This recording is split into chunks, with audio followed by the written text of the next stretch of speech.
Good afternoon. Good to see everybody here on this great occasion. And my name is Bill Waverman. I'm the Tarrant County Sheriff, and it is great to be here among fellow lawmen and certainly in the presence of the governor, and an honor. You know, there's never been in history such a heavy burden put on a sitting governor as what we saw happen at the border last year. And through that fog of war, as the federal government stood down and forsake their constitutional duties and their oath, our governor, Greg Abbott, stepped up into the gap. And as we faced an overwhelming amount of people coming across our border, along with having to deal with the cartel and the evil tools, including thousands of pounds of illegal drugs like fentanyl, Governor Abbott stepped in the gap. And he did what he could to protect not only the state of Texas, but this great country. And I think that's why you see the vast amount of lawmen and lawwomen here supporting him. And that's why we endorse him today. Thank you, Governor. Thank you, Sheriff. Governor, I want to say a few words. Success always follows leaders who are well prepared. Governor Abbott is a leader with a stern character who has kept his word and has helped us, Texas sheriffs and border sheriffs, secure the border. Not only has Governor Abbott been constantly pushing to secure our border, but he has also been constantly searching for resources to fund local law enforcement agencies, which have empowered us to continue doing our jobs and to keep Texas safe. Governor Abbott has stepped up to secure our border and our Texans. He has heard our voice of the small rural border counties, just like Zapata County. These communities have been unheard and unseen for many years, but not today. Thanks to Governor Abbott, because he did not hesitate to provide help to Zapata County or the Zapata County Sheriff's Office to help us secure the border. I, Zapata County Sheriff Raimundo del Bosque Jr., endorse Governor Greg Abbott in his re-election campaign for Texas governor because I believe our border needs a leader like Governor Abbott so we can secure our border at all times. And he has been the only one to step up to the plate and do this for Texas and Texans. Effective leaders are problem solvers, bring solutions in the most difficult times. For this, we thank you. You have paved the way for us following you that have the same vision. Governor Abbott, you're the leader and you're destined to win. We endorse you. Thank you, Sheriff.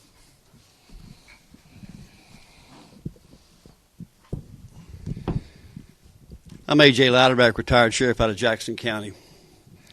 And make no mistake about it, here in the state of Texas, with all of the people in the state of Texas, the men and women of the state of Texas, the men and women of law enforcement, no governor has done more for border security than Governor Greg Abbott. That's why these sheriffs are here. That's why law enforcement are here. That's why we have the Department of Public Safety and the different men and women and the different agencies, from the U.S. Border Patrol to our ICE agents, that have been really devastated from the Biden policies which have caused this devastation upon Texas. With Governor Abbott, we stand firm. We support Governor Abbott and the moves that he has made to protect Texans. Thank you, sir, very much. Thank you, AJ.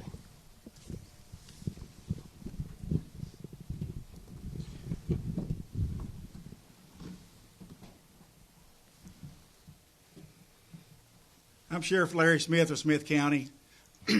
I've spent the past 45 years in local and federal law enforcement. I'm proud to announce that I'm endorsing Governor Greg Abbott for re-election, and this is why. Governor Abbott has given law enforcement his unwavering support, and he understands the importance of the work we do to protect each and every Texans each and every day, whether it's along our porous border or in our local communities. Early in my career as a special agent with the Drug Enforcement Administration and the Bureau of Alcohol, Tobacco, and Firearms, the major pathway for the entry of illegal drugs came from Colombia to Miami, Florida, and then distributed around the nation. Today, that pathway of entry has moved to our southern border with Mexico. The same can be said for the distribution of methamphetamine, which is now produced unabatedly in Mexico and distributed throughout our southern border to points all over the nation. For years, we've heard about and discussed the war on drugs. Under the leadership of Governor Greg Abbott, Texas' fight against gangs, drugs, and violent crime has never been stronger. The fight may start at the southern border, but continues throughout Texas, as Governor Abbott has helped us establish 8 Texas anti-gang centers. I'm proud to be the recipient of one of those grants to have a gang center in Smith County, which covers all of northeast Texas. The Texas Anti-Gang Center program has led to tremendous success in identifying and apprehending violent gangs and offenders. As Sheriff of Smith County, I'm proud to have opened the East Texas Anti-Gang Center, and it has been a game changer in the fight against transnational gangs and the investigation of and seizure of heroin, fentanyl, cocaine, and methamphetamine. In an era where some politicians are trying to defund law enforcement, even in Austin, Texas, as far as that goes, Governor Abbott backed the blue by signing laws that punish communities that make these reckless decisions. Governor Abbott has taken direct action along our southern border, curtailing human trafficking, combating the smuggling of deadly, illicit drugs like fentanyl, and building a wall, doing the jobs that Washington won't do. Texas is a law and order state, and with Governor Abbott's continued leadership and proven results, we can ensure a safer future for all Texas. Without hesitation, I'm proud to endorse Governor Greg Abbott for re-election. Thank you. Thank you, Governor Abbott. Thank you, Sheriff. My name is Jeremy Payne. I'm the president of the Deputy Sheriff's Association of Bexar County, representing the deputies here that work in Bexar County. And we've endorsed Governor Greg Abbott for his re-election campaign. And the reason we've done that is because he's endorsed law enforcement for the time that he's been in office. Recently, we've been just plagued with COVID throughout our agency. Not just our agency, but every agency. We're understaffed and undermanned because people have to be quarantined constantly because every day we have to show up. And recently, we had one of our deputies succumb to COVID and die. And it was the governor who stepped up and helped with Senate Bill 22 to help make sure that COVID would be presumptive in death and that men and women who died from COVID in law enforcement would receive death benefits and be carried as in a line of duty. I'm happy to say that a couple weeks ago, after long fights with insurance companies and those types of deals, one of our deputies, Tim De La Fuente, his family received death benefits from the state and the county, and none of that would have happened without the strong leadership of Greg Abbott. And for that, I thank you, Governor. Thank you.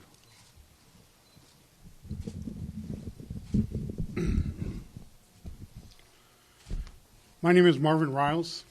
I'm the president of the Combined Law Enforcement Associations of Texas, CLEAT. I'm also a deputy lieutenant in El Paso. I'm here representing over the 27,000 men and women of this great state of Texas and endorsing Governor Abbott for re-election. Governor Abbott has been an advocate of law enforcement, as you've heard from these gentlemen, and I'm very honored to be sitting here in front of all of these gentlemen. I was fortunate enough to sit with the governor towards the beginning of the year last year at a round table where he set out his goals of what he wanted to happen in the legislative session. I can tell you he's a man of his word. What he did to stop the defunding of police officers, to help in bail reform, is unsurpassed. For that reason, it gives me a great honor to say that CLEAT, the state's largest union representation of officers in this state, is honored to endorse Governor Abbott for re-election. And it also gives me a great honor at this time to introduce to you all the governor of the great state of Texas, Mr. Greg Abbott. Thank you. Thank you.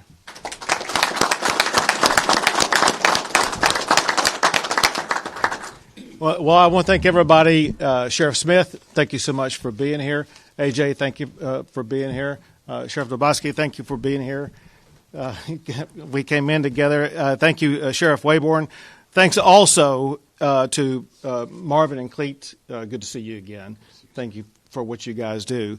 And our host today, Jeremy Payne, president of the Deputy Sheriff Association right here in Bexar County.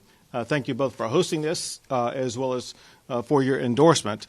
Listen, I'm proud today to be in front of some of the premier law enforcement officials in the entire country. And the people that you see are the finest that we have in the state of Texas. Represented here today are law enforcement officials from every region across the entire state of Texas, Republicans and Democrats, united for one cause. We all believe in the cause of public safety. We all understand the priority of keeping our community safe. And we understand that in order to be able to do that, we must have law enforcement officers engaged in the process of keeping our community safe. And that is exactly why, as several of these officials have mentioned, that I stepped up before the session began and began campaigning on the necessity of preventing any city from defunding the police in Texas. We've seen the idiocy of it. We've seen the chaos of it. We've seen the crime result from it in states and cities across the country. We even saw it in Austin, Texas. In Austin, Texas, we saw the city defund the police, and the consequence was known in advance of what likely was going to occur, did in fact occur. This past year, the city of Austin set a new all-time record in the number of murders. Lives are on the line when city officials, county officials, or even state officials make decisions that puts law enforcement and law enforcement officers second. They come first as it concerns securing our cities, our counties, and our communities. And I'm proud to be here with them. I'm proud to have their endorsement. But I want to emphasize, Sunday was Law Enforcement Appreciation Day. And so many people in this state and country rightfully showed appreciation and gratitude for our law enforcement officers. But the fact of the matter is, showing our gratitude for one day a year is inadequate for what we need to do. All of these officials, as well as men and women who work under them, they put their lives on the line every single day, answering calls, not knowing whether or not they're ever going to return home. After answering that call, some never returning home after answering that call. As a result, we need officials who are going to step up and have the back of our law enforcement officers. And one thing I know these sheriffs and other law enforcement officers know, they have a governor who has their back, period.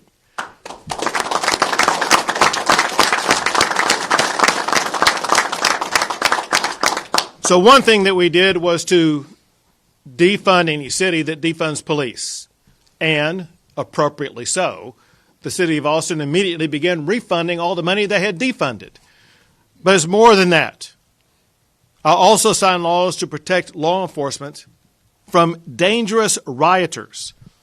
I signed a law making it a felony for anyone to use fireworks or lasers to interfere with official police activity. When our nation saw a rise in targeted attacks on our law enforcement officers, I promised that we would protect our finest. And today, it is a hate crime to target a law enforcement official simply because of the uniform that they wear. And when the Biden administration opened our borders, putting an increased burden on our local law enforcement officers like the sheriff from Zapata County and some other counties who are represented here today, they're having to deal with the consequences of these open border policies. And that's exactly why I stepped up. You guys were overworked and understaffed. And that's why we provided you additional resources, but it's why we're also down there ourselves with the strongest border security effort ever by any state ever in the history of this entire country. We are, in addition to providing resources to local law enforcement, we're also adding our own law enforcement through the Texas Department of Public Safety and the National Guard to assist the local law enforcement as they address crime, as they address these smugglers coming across the border. And by the way, I signed a law this past session making it easier for prosecutors to actually prosecute the crime of human smuggling. We also passed a law to make it easier for these law enforcement officials to prosecute people for trafficking in fentanyl. Fentanyl is the most deadly drug that we see on the streets today. 2 tiny milligrams of fentanyl, two things smaller than a grain of salt, is a deadly dose. And we have seized more fentanyl in Texas than is enough to kill every man, woman, and child in Texas, California, Illinois, New York, and Florida combined. What's coming across our country is deadly, and the people who are in the front lines trying to stop that are the men and women you see in front of you and represented by those who are in front of you. Also, we wanted to make sure that we would crack down on the heinous crime of human trafficking. Today is Human Trafficking Awareness Day. I was talking actually with one of these sheriffs about what they are doing with regard to cracking down on human trafficking. We must eradicate this abuse, especially of women and children, many of whom, maybe most of whom, cross the border having been victimized by human trafficking.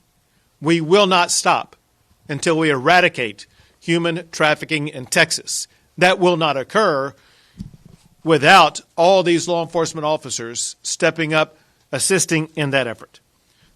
The fact is, Texas is stronger when we support our law enforcement officers. I am running for re-election to ensure that no radical will ever defund law enforcement in Texas. I am running to make sure that the law enforcement officers in Texas receive the support they need to keep Texas safe. So thank you again for your endorsements. I look forward to working with you as we continue keeping Texas the land of the free and the home of the brave. Thank you all. Thank you, Governor.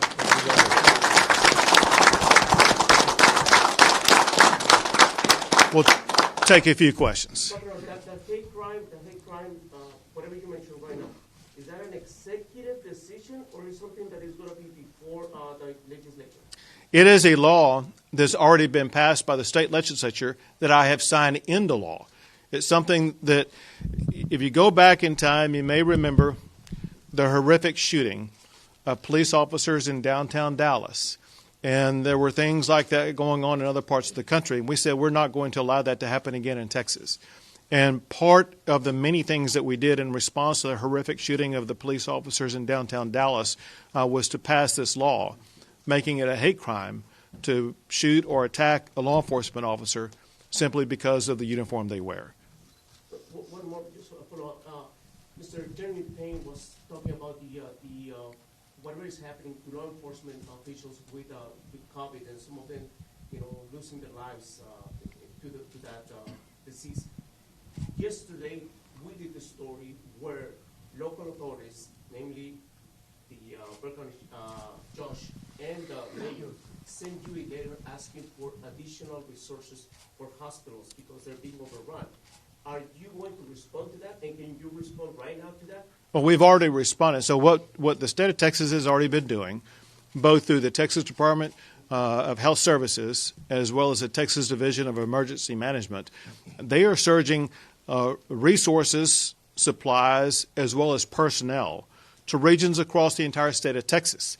Marvin here is from El Paso. We first surged it to El Paso recently, to other parts of the state of Texas, whether it be San Antonio or other regions. We want to make sure that all regions are going to have the healthcare personnel that they need to be able to respond to this. But it's more than that, because I think you probably have also reported that we have advanced and opened up additional testing centers across the state to make it easier for people to be able to get COVID-19 tests.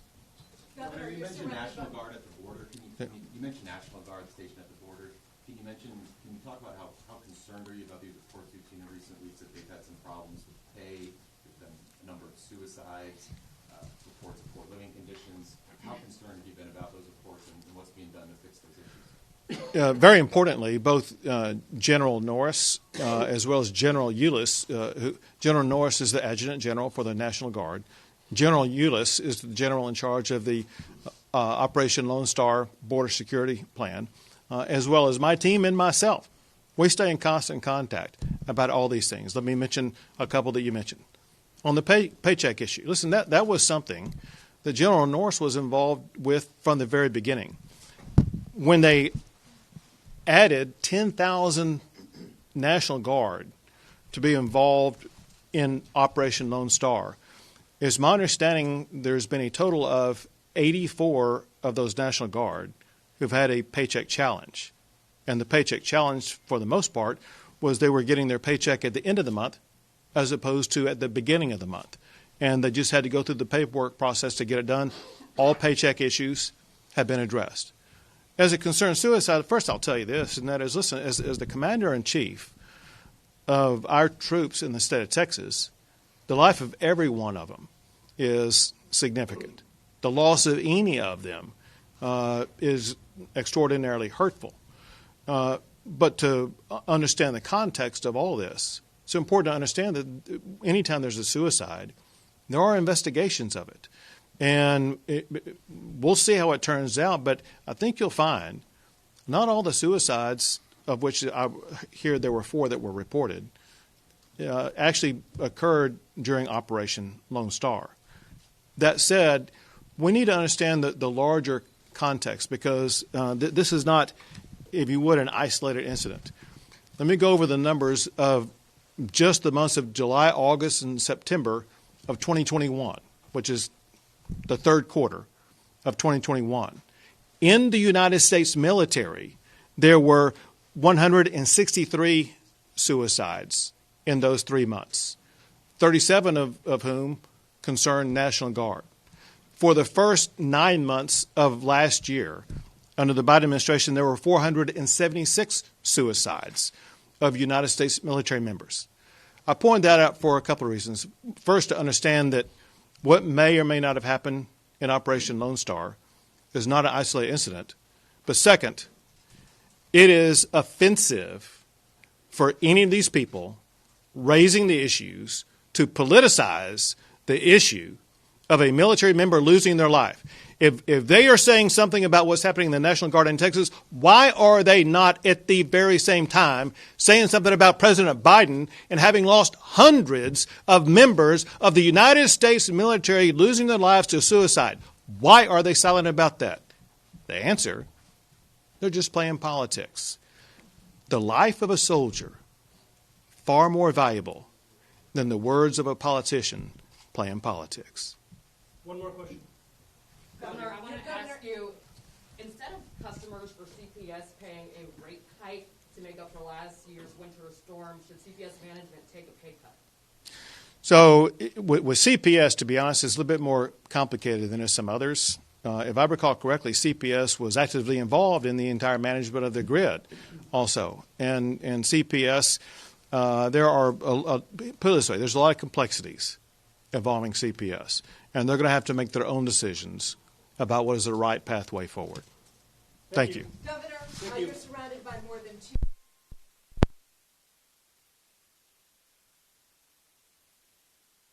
A message to them. Well, listen, I'm proud to be here at the Bexar County Sheriff's Association headquarters to be